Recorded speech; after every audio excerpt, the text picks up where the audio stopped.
Hello friends, welcome back to my channel Simna's food world. അപ്പോഴിതേ ഇന്ന് ഞാൻ വന്നിട്ടുള്ളത് നല്ല സ്വീറ്റ് ആയിട്ടുള്ള ഒരു റെസിപ്പി ആയിട്ടാണ് കേട്ടോ. മറ്റൊന്നല്ല, നമുക്ക് എല്ലാവർക്കും ഒരുപോലെ ഇഷ്ടപ്പെടുന്ന ഐസ്ക്രീമിൻ്റെ റെസിപ്പി ആയിട്ടാണ്. അപ്പോൾ ഈ ഒരു ഐസ്ക്രീമിൻ്റെ പ്രത്യേകത എന്താണെന്ന് വെച്ചാൽ നമ്മൾ വീട്ടിലുള്ള ഇൻഗ്രീഡിയൻസ് വെച്ചിട്ടാണ് ഇത് റെഡിയാക്കി എടുക്കാനായിട്ട് പോകുന്നത്. നമ്മുടെ വീട്ടിൽ എപ്പോഴും ഉണ്ടാകുന്ന സാധനമാണ് അരിപ്പൊടിയും പാലും. അപ്പോൾ ഈ ഒരു രണ്ട് ഇൻഗ്രീഡിയൻസ് വെച്ചിട്ടാണ് നമ്മളിത് റെഡിയാക്കി എടുക്കാനായിട്ട് പോകുന്നത്. അപ്പോൾ എല്ലാവരും ഒന്ന് കണ്ടു നോക്കിയിട്ട് ഇഷ്ടപ്പെട്ടാൽ തീർച്ചയായിട്ടും കുഞ്ഞുങ്ങൾക്കൊക്കെ ഇപ്പോൾ തന്നെ റെഡിയാക്കി കൊടുക്കുക കേട്ടോ. അപ്പോൾ നമുക്ക് പെട്ടെന്ന് തന്നെ വീഡിയോയിലോട്ട് കടക്കുന്നതിന് മുന്നേ എപ്പോഴും പറയുന്ന പോലെ ചാനലിൻ്റെ വീഡിയോസൊക്കെ കണ്ട് ഇഷ്ടപ്പെടുകയാണെങ്കിൽ സബ്സ്ക്രൈബ് ചെയ്യാം കേട്ടോ. അപ്പോൾ നമുക്ക് പെട്ടെന്ന് തന്നെ ഈ ഒരു ഐസ്ക്രീം റെസിപ്പി എങ്ങനെ ചെയ്യുന്നത് നോക്കാം. അപ്പോൾ ഐസ്ക്രീം റെഡിയാക്കാനായിട്ട് നമുക്ക് മെയിനായിട്ട് വേണ്ടത് എന്താണെന്ന് അറിയാലോ, പാലാണ്. അപ്പോൾ പാൽ എന്ന് പറയുമ്പോൾ ഞാനിപ്പോൾ ഇവിടെ 1/2 ലിറ്ററോളം പാലെടുത്തിട്ടുണ്ട്. അതായത് ഇതേ ഇങ്ങനെയുള്ള ഒരു കപ്പിൽ, ഇതിപ്പോൾ 250 ml കപ്പാണ്. അപ്പോൾ ഇങ്ങനെയുള്ള ഒരു കപ്പിൽ 2 കപ്പോളം പാല്. അപ്പോൾ അങ്ങനെയുള്ള 1/2 ലിറ്ററോളം പാല് ഞാനിവിടെ എടുത്തിട്ടുണ്ട്. പിന്നെ നമുക്ക് വേണ്ടത് 2 ടേബിൾ സ്പൂണോളം അരിപ്പൊടിയാണ്.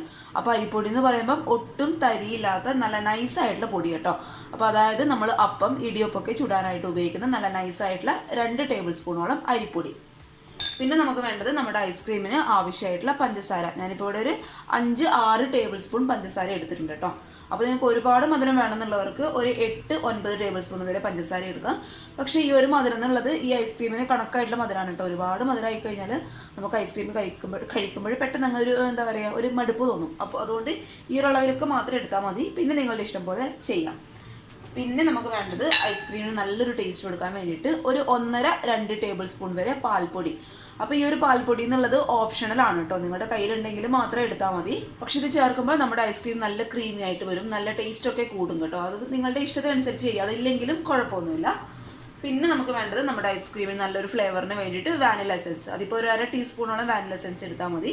അപ്പോൾ വാനില എസൻസ് കയ്യിൽ ഇല്ല എന്നുണ്ടെങ്കിൽ എന്താ എടുക്കേണ്ടതെന്ന് അറിയാലോ, ഒരു 1/4 ടീസ്പൂണോളം ഏലക്ക പൊടിച്ചത്.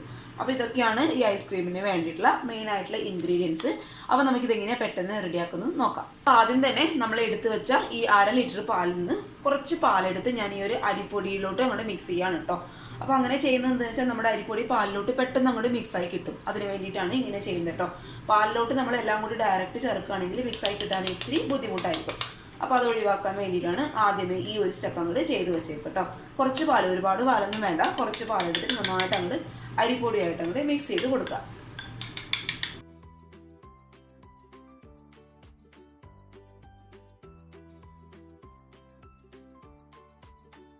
ഇനി ഇതേ സ്റ്റൗവിൽ ഞാനൊരു പാൻ വെച്ച് കൊടുത്തിട്ടുണ്ട്. ആ പാൻ അത്യാവശ്യം ഒന്ന് ചൂടാവുന്ന സമയത്ത് നമ്മൾ എടുത്ത് വെച്ച പാല് കംപ്ലീറ്റ് ആയിട്ട് നമുക്കിത് ഈ ഒരു പാനിലോട്ട് അങ്ങോട്ട് ഒഴിച്ചു കൊടുക്കാം. പിന്നെ ഇതേ നമ്മുടെ ഐസ്ക്രീമിന് മധുരം കിട്ടാൻ വേണ്ടിയിട്ട് നമ്മൾ നേരത്തെ എടുത്ത് വെച്ച പഞ്ചസാരയും കൂടി ഈ ഒരു സമയത്ത് തന്നെ ഇട്ട് കൊടുക്കും കേട്ടോ. പഞ്ചസാര ഈ ഒരു സമയത്ത് തന്നെ ഇട്ട് കൊടുക്കണം. പിന്നെ പാല് കുറുകിയെന്ന് കഴിഞ്ഞാൽ പഞ്ചസാര പാലിലോട്ട് മിക്സ് ആവാനായിട്ട് ഇച്ചിരി ബുദ്ധിമുട്ടായിരിക്കും. അതുകൊണ്ട് ഈ ഒരു സമയത്ത് തന്നെ നന്നായിട്ട് പഞ്ചസാര പാലിലങ്ങോട്ട് മിക്സ് ചെയ്ത് കൊടുക്കുക.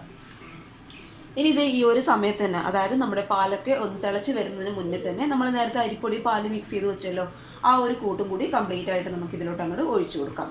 അപ്പോൾ ഈ ഒരു കൂട്ട് ഒഴിച്ചതിന് ശേഷം നന്നായിട്ട് ഒരു സ്പൂൺ വെച്ചിട്ട് നന്നായിട്ട് മിക്സ് ചെയ്ത് കൊടുക്കുക കേട്ടോ. അല്ലാന്നുണ്ടെങ്കിൽ പെട്ടെന്ന് അടി പിടിക്കാനുള്ള ചാൻസ് ഉണ്ട്. ഇത് പെട്ടെന്ന് അങ്ങോട്ട് കുറുകി വരികയും ചെയ്യും. അപ്പോൾ അത് ഒഴിവാക്കാനായിട്ട്, അതായത് അടി പിടിക്കുന്നതൊക്കെ ഒന്ന് ഒഴിവാക്കാനായിട്ട് നന്നായിട്ട് ഒരു സ്പൂൺ വെച്ചിട്ട് മിക്സ് ചെയ്ത് കൊടുക്കുക.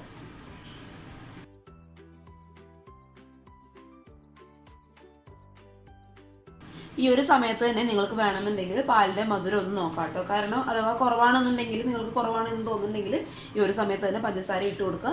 കാരണം ഞാൻ നേരത്തെ പറഞ്ഞ പോലെ ഇത് ഒരുപാട് കുറുകി കഴിഞ്ഞാൽ അതിനുശേഷം പഞ്ചസാര ഇടുന്നാൽ പഞ്ചസാര മിക്സ് ആവാനായിട്ട് ഇച്ചിരി ബുദ്ധിമുട്ടായിരിക്കും. അപ്പോൾ അത് ഒഴിവാക്കാനായിട്ട് ഈ ഒരു സമയത്ത് തന്നെ ഇതിൻ്റെ ടേസ്റ്റ് നോക്കുക. ആവശ്യമാണെന്നുണ്ടെങ്കിൽ പഞ്ചസാര ഇട്ട് കൊടുത്തോളൂ. അപ്പോൾ ഇതെല്ലാം കൂടി നമുക്ക് നന്നായിട്ടൊന്ന് കൈവിടാതെ മിക്സ് ചെയ്ത് കൊടുക്കാം.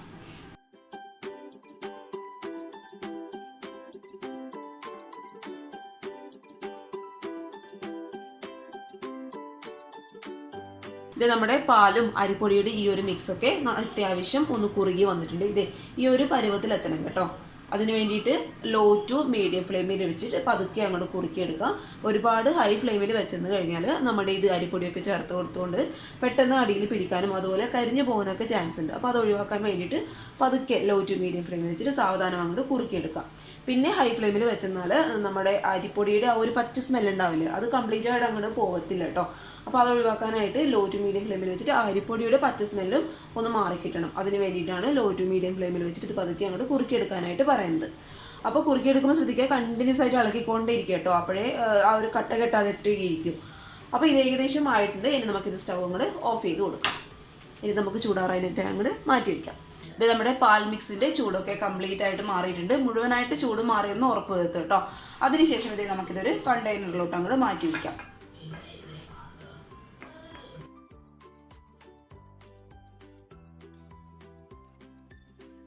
പാലിൻ്റെ മിക്സ് കംപ്ലീറ്റ് ആയിട്ട് ഞാൻ ഈ ഒരു കണ്ടെയ്നറിലോട്ട് അങ്ങോട്ട് മാറ്റി കൊടുത്തിട്ടുണ്ട്. അപ്പോൾ ചൂടാറുമ്പോൾ കണ്ടോ, ഇതൊന്നും കൂടി നന്നായിട്ട് കുറുകി വന്നു കേട്ടോ. ഈ ഒരു പരുവത്തിൽ വേണം നമുക്ക് കറക്റ്റായിട്ട് കിട്ടാനായിട്ട്. ഇനി നമുക്കിത് നന്നായിട്ട് ഒന്ന് തണുക്കാൻ വേണ്ടിയിട്ട് ഫ്രീസറിലോട്ട് വയ്ക്കാം. ഫ്രിഡ്ജിൻ്റെ നോർമൽ റേഖയിലല്ല, ഫ്രീസറിലോട്ട് 2 മണിക്കൂർ ഒന്ന് റെസ്റ്റ് ചെയ്യാനായിട്ട് വയ്ക്കാം. അപ്പോഴേക്കും നമുക്ക് ഈ ഒരു മിക്സൊക്കെ ഒന്ന് നന്നായിട്ട് തണുത്ത് വരും കേട്ടോ. അപ്പോൾ നമുക്കിതിന് ഫ്രീസറിൽ 2 മണിക്കൂർ ഒന്ന് റെസ്റ്റ് ചെയ്യാനായിട്ട് വയ്ക്കാം. ഐസ്ക്രീമൊക്കെ ഒരു 2 മണിക്കൂർ കൊണ്ട് ഫ്രീസറിൽ വെച്ചിട്ട് നന്നായിട്ട് ഒന്ന് അത്യാവശ്യം ഒന്ന് സെറ്റായിട്ട് കിട്ടിയിട്ടുണ്ട്. ഇതേ ഈ ഒരു പരുവത്തിലാണ് കേട്ടോ. ഒന്ന് ഇതേ ഈ ഒരു സൈഡൊക്കെ ഏകദേശം ഒന്ന് ഫ്രീസായിട്ട് തുടങ്ങിയിട്ടുണ്ട്. ഇനി നമുക്ക് എന്ത് ചെയ്യണം, ഇത് മിക്സിയുടെ ജാറിലിട്ട് നന്നായിട്ടൊന്ന് അടിച്ചെടുക്കണം. അപ്പോൾ ഇത് കംപ്ലീറ്റ് ആയിട്ട് ഇതേ മിക്സിയുടെ ജാറിലോട്ട് ഞാൻ അങ്ങോട്ട് ഇട്ട് കൊടുക്കുകയാണ്.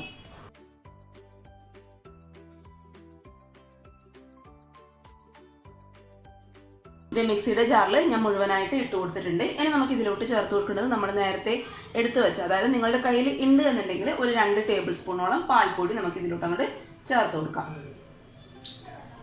ഇനി നമ്മൾ ഇതിലോട്ട് ചേർത്ത് കൊടുക്കാൻ പോകുന്നത് ഒരു 1/2 ടീസ്പൂണോളം വാനില എസൻസ് ആണ് കേട്ടോ. അപ്പോൾ വാനില എസൻസ് ചേർക്കുമ്പോൾ ശ്രദ്ധിക്കുക, ഒരിക്കലും ആ ഒരു ഫ്ലേവർ നന്നായിട്ട് നിൽക്കട്ടെ എന്ന് കരുതി ഒരുപാട് വാനില എസൻസ് ഒഴിക്കാനായിട്ട് പാടില്ല. അത് ഐസ്ക്രീമെന്നല്ല, നമ്മൾ കേക്കിൻ്റെ റെസിപ്പിക്ക് ഏത് വാനില എസൻസ് ചേർത്ത് ചെയ്യുന്ന ഏത് റെസിപ്പി ആണെങ്കിലും വാനില എസൻസിൻ്റെ അളവ് എന്ന് പറയുന്നത് കൂടിപ്പോകാൻ പാടില്ല കേട്ടോ. ഒരു 1/2 ടീസ്പൂണ് അല്ല എന്നുണ്ടെങ്കിൽ മാക്സിമം 1 ടീസ്പൂൺ, അതിൽ കൂടാനായിട്ട് പാടില്ല കേട്ടോ. കൂടിക്കഴിഞ്ഞാൽ നമ്മുടെ ഐസ്ക്രീം ആയാലും കേക്ക് ആയാലും ഒരു വല്ലാത്തൊരു ഫ്ലേവർ, അതായത് ഒരു ചവർപ്പ് ടേസ്റ്റും വാനില എസൻസിൻ്റെ ഫ്ലേവർ അങ്ങോട്ട് കൂടിപ്പോയിട്ട് നമുക്ക് കഴിക്കാൻ പറ്റാത്തൊരവസ്ഥയാവും. അതുകൊണ്ട് ഒരു 1/2 ടീസ്പൂണോളം മാത്രമേ ഞാൻ ഇതിലോട്ട് ഇങ്ങോട്ട് ചേർത്ത് കൊടുക്കുന്നുള്ളൂ. അപ്പോൾ ഇതെല്ലാം കൂടി നമുക്ക് നന്നായിട്ടൊന്ന് അടിച്ചെടുക്കാം. അപ്പോൾ അടിച്ചെടുക്കുമ്പോൾ ശ്രദ്ധിക്കുക, ഒരുപാട് നേരോട്ട് അടിച്ചെടുക്കാനായിട്ട് പാടില്ല. ജസ്റ്റ് ഇത് 1-2 മിനിറ്റ് ഒന്ന് ജസ്റ്റ് വിപ്പ് ചെയ്തൊന്ന് എടുത്താൽ മതി. നന്നായിട്ട് അടിച്ചെടുത്ത ഐസ്ക്രീമിൻ്റെ ഈ ഒരു മിക്സ് വീണ്ടും നമുക്ക് ഒരു കണ്ടെയ്നറിലോട്ട് മാറ്റി ഇനി ഐസ്ക്രീം സെറ്റ് ചെയ്യാനായിട്ട് നമുക്ക് അങ്ങോട്ട് ഫ്രീസറിലോട്ട് മാറ്റി വെക്കണം കേട്ടോ. അപ്പോൾ നമ്മൾ ഓവർനൈറ്റൊക്കെ വെക്കുകയാണെങ്കിൽ നന്നായിട്ട് ഇതങ്ങോട്ട് സെറ്റായി കിട്ടും കേട്ടോ. അപ്പോൾ ഞാനിപ്പോൾ നാളത്തേക്കൊക്കെയാണ് ഇത് റെഡിയാക്കി എടുക്കാനായിട്ട് പോകുന്നത്. അപ്പം നമുക്ക് എന്ത് ചെയ്യാം, ചുരുങ്ങിയത് ഇതൊരു 8 മണിക്കൂറെങ്കിലും ഫ്രീസറിൽ വെച്ചിട്ട് നന്നായിട്ട് ഒന്ന് സെറ്റ് ചെയ്യാനായിട്ട് അങ്ങോട്ട് മാറ്റി വയ്ക്കാം. അപ്പോൾ ഇത് നമ്മൾ ഇന്നലെ ഫ്രീസറിൽ വെച്ച ഐസ്ക്രീമൊക്കെ നന്നായിട്ട് സെറ്റായിട്ട് വന്നിട്ടുണ്ട്. നല്ല ക്രീമി ആയിട്ടുള്ള ഐസ്ക്രീമാണ് കേട്ടോ. അപ്പോൾ നിങ്ങളൊരു കാര്യം ശ്രദ്ധിക്കുക, ഈ ഒരു ഐസ്ക്രീം എന്നല്ല, ഏത് ഐസ്ക്രീമിൻ്റെ റെസിപ്പി നിങ്ങൾ വീട്ടിൽ റെഡിയാക്കി എടുക്കുമ്പോൾ നമ്മൾ സെർവ് ചെയ്യുന്നതിന് ഒരു 5 മിനിറ്റ് മുന്നെയെങ്കിലും ഫ്രീസറിൽ നിന്ന് പുറത്തെടുത്ത് വെക്കാനായിട്ട് ശ്രദ്ധിക്കുക കേട്ടോ. അപ്പോഴാണ് ആ ഒരു ക്രീമി ടെക്സ്ചറായിട്ട് നമുക്ക് ഐസ്ക്രീം കിട്ടത്തുള്ളൂ. അപ്പോൾ എല്ലാവരും ഒന്ന് ട്രൈ ചെയ്ത് നോക്കുക. നമ്മൾ കടയിൽ നിന്ന് വാങ്ങിക്കുന്ന ഐസ്ക്രീമിൻ്റെ അതേ ഒരു സെയിം ടേസ്റ്റ് ഉണ്ടെന്ന് ഒരിക്കലും ഞാൻ പറയില്ല കേട്ടോ. നമ്മൾ പണ്ട് കാലങ്ങളിലൊക്കെ പാലൈസൊക്കെ കഴിക്കാറില്ലേ, ഏകദേശം അതിൻ്റെ ഒരു ടേസ്റ്റാണ് കേട്ടോ. കുഞ്ഞുങ്ങൾക്കൊക്കെ തീർച്ചയായിട്ടും ഇഷ്ടപ്പെടും. വീട്ടിലുള്ള സാധാരണ നമ്മളെപ്പോഴും ഉപയോഗിക്കുന്ന ഇൻഗ്രീഡിയൻസ് വെച്ചിട്ടാണ് നമ്മളിത് റെഡിയാക്കി എടുത്തിട്ടുള്ളത്. അപ്പോൾ എല്ലാവരും ഒന്ന് ട്രൈ ചെയ്ത് നോക്കിയിട്ട് അഭിപ്രായങ്ങളൊക്കെ അറിയിക്കുക. അതുപോലെ ചാനലിൻ്റെ വീഡിയോസൊക്കെ ആദ്യമായിട്ട് ആരെങ്കിലും കാണുകയാണെങ്കിൽ സബ്സ്ക്രൈബ് ചെയ്യുക കേട്ടോ. പിന്നെ ഈ ഒരു ഐസ്ക്രീമിൻ്റെ റെസിപ്പി ഇഷ്ടപ്പെട്ടാൽ വീഡിയോ ലൈക്ക് ചെയ്യാതെ പോകരുത്. അപ്പോൾ നാളെ ഒരു നല്ല വീഡിയോ ആയിട്ട് കാണും വരെ thank you for watching Simna's food world. By.